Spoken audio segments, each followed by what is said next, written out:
Hi, my name is Anna Herman from the Backyard Farm School.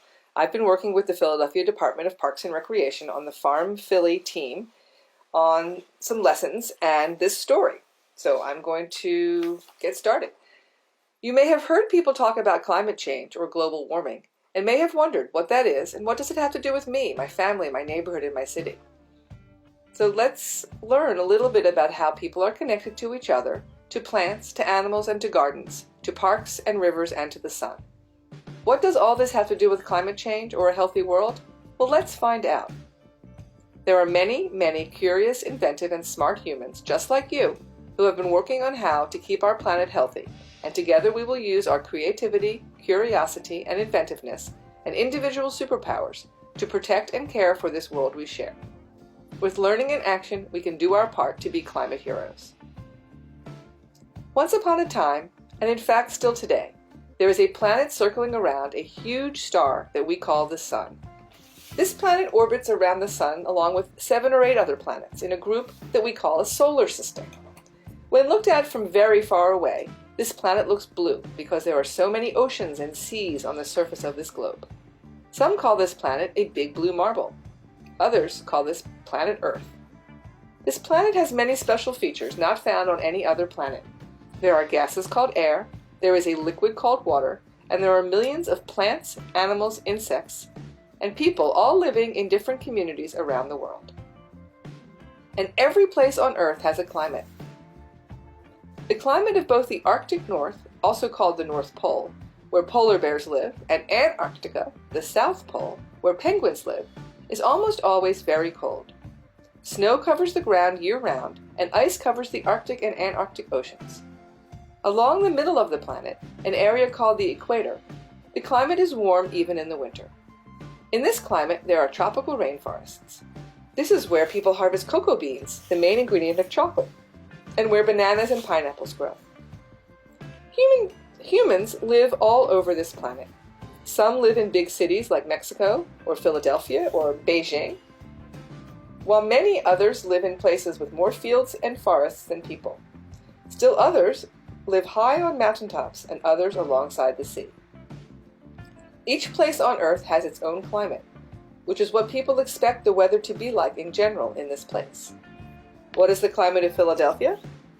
Based on many, many years of people living here, we expect the Philadelphia summer to be hot and humid, and we expect the Philadelphia winters to be cold. Climate is what you can expect in a particular area in general over time. Weather is what is happening outside now. You could think of the difference this way. Weather tells you what you need to wear today. If it's raining, you'll need a raincoat. If it's hot, you might wear shorts. The climate of a place helps you know what clothes you need to have in your closet. If you live with the polar bears, you will need a warm coat, but you won't need shorts and sandals. If you live in the tropics near the equator, you won't need snow boots.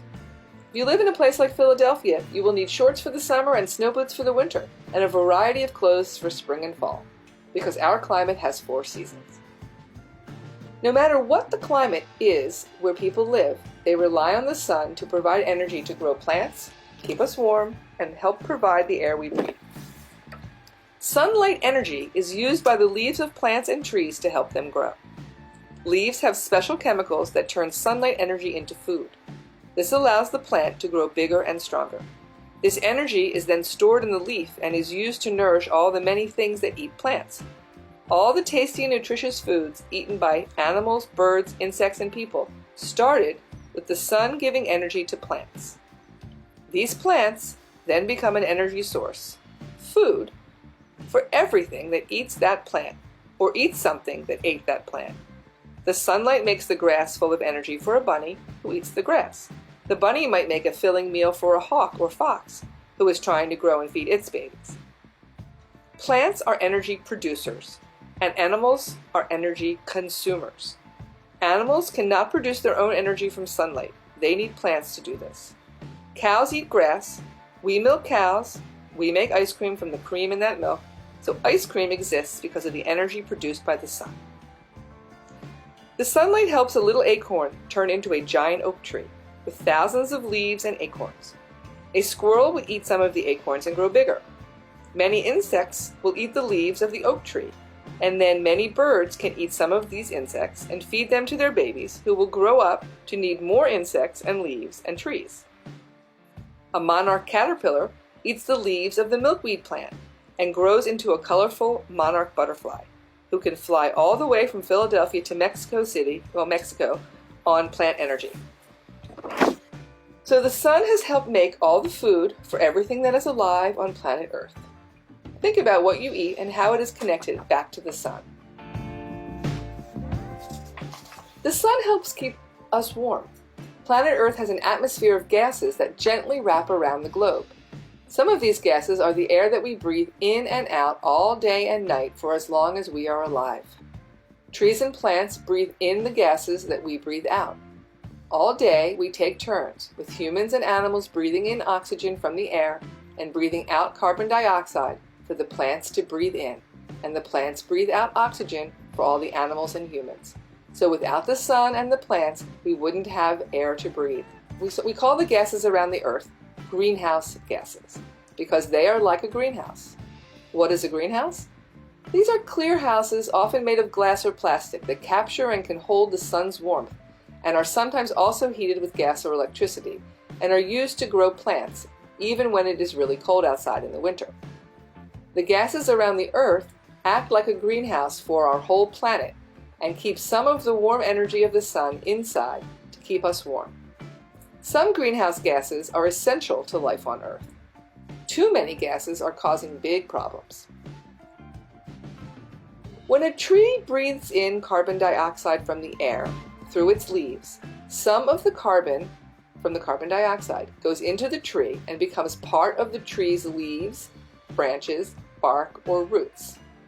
When the tree is alive, this carbon stays with the tree. When trees are burned in a forest fire or fireplace, this carbon can go into the air and makes the air full of smoke, little particles we call ash. When plants and animals die and end up buried, the carbon in their body stays in the earth. Every year, millions and millions of trees and plants and animals and fish and birds and insects and people die and decompose and become part of the earth's soil. Some of these living things that died millions of years ago ended up buried far underground and are pressed down by the weight of the soil and rocks and turned into oil, coal, and natural gas, which are called fossil fuels. Nature took millions of years to make oil and gas and coal. These fuels are still full of the carbon they got from breathing in carbon dioxide back when they were alive. Creative, smart, and inventive humans discovered this coal and oil deep underground and figured out that these substances had lots of energy stored in them and could be burned to cook with, to heat and cool homes, to run factories, and as fuel for all sorts of cars and trucks and airplanes. Oil and gas were used to help more humans live in climates that were very cold or very hot by using these fossil fuels for heating and air conditioning. Humans learned to make many things that people wanted, faster and cheaper than ever before. Humans cut down forests to use the wood to build more houses and factories and to open up more land area to raise animals to eat and to grow more food for all the people. Someone figured out how to turn oil into plastic and then turn plastic into so many things. Back in the old days, just over 100 years ago, people didn't have plastic at all. Now we have plastic everywhere. Every time humans used fossil fuels, some of the carbon went into the air as smoke or as fumes. All this smoke and fumes made the blanket of gases around the Earth a little bit thicker. These gases now hold in more heat, and parts of the Earth are now a little bit warmer. This is what we mean when we say global warming. The actual globe, our Earth, is getting warmer. A more accurate term is climate change, because all these gases that are holding in heat around the Earth are causing changes to the many systems that are connected together around the planet. Melting ice at the North Pole might make the air cooler and cause a big snowstorm. This is an example of climate change. Global warming or climate change has been making storms stormier and dry spells drier, and changing the places that animals, people, and plants got used to living in. Because humans have been very busy making things in factories and raising cows for meat and generating electricity in power plants and transporting products in trucks and adding too much of these gases to the air, we are now having a climate crisis and need to start doing things differently. Human beings are one of the many, many animals that live on this planet Earth.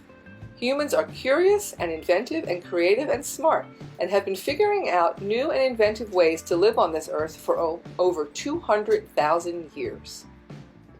Back a long time ago, humans lived in small groups and figured out how to find food on trees and bushes and in the forests and fields and in the oceans and rivers in all the different parts of the world where humans settled. Depending on what climate they lived in, they may have hunted large animals or gathered nuts and fruits and fish. Later, humans learned plants, specific plants, and raised animals to milk and to eat. Because humans are curious and smart and were always hungry, they figured out lots of different ways to grow and prepare lots of different kinds of food. Over many, many years, humans began living in much larger groups and formed cities where humans were farther away from where they grew their food. We started growing food on very large farms and trucking the food from the farm into the city. These farms got bigger and bigger, and many started using lots of chemicals to grow food faster and make more money. These chemicals went into the food, onto the people that worked on the farms, and into the air and water. Some of the animals humans raised for food now live in factories where they are crowded together and are no longer eating grass. They bring food for the cows on trucks from farms far away, using lots of energy and water to raise these animals. Then the meat, vegetables, grains, and fruit grown on these big farms has to go on trucks and planes and boats to get to where the hungry people could buy it. It took fuel to grow the food, and to power these trucks and planes and boats to deliver it to the cities where the people live. All of the cities on Earth where people have been burning lots of fossil fuels are getting dirtier and smellier and hotter. The climate all around the planet Earth has been changing because of these human activities. Some humans have been ignoring these problems and don't know how or don't want to change the habits that are causing these problems. Many people have gotten used to drinking water out of plastic bottles, eating lots of meat, using things once and throwing them away, keeping their houses very warm in winter and cool in the summer, and wasting food. All of these things contribute some part to climate change problems. We are going to learn about some changes we can make individually, with our families and neighbors, and in our schools and parks to help planet Earth continue to be a great place for creative, curious, inventive, and awesome Earthlings like you. We all want our city to be clean and green and healthy for all of us. We can work together and become climate heroes.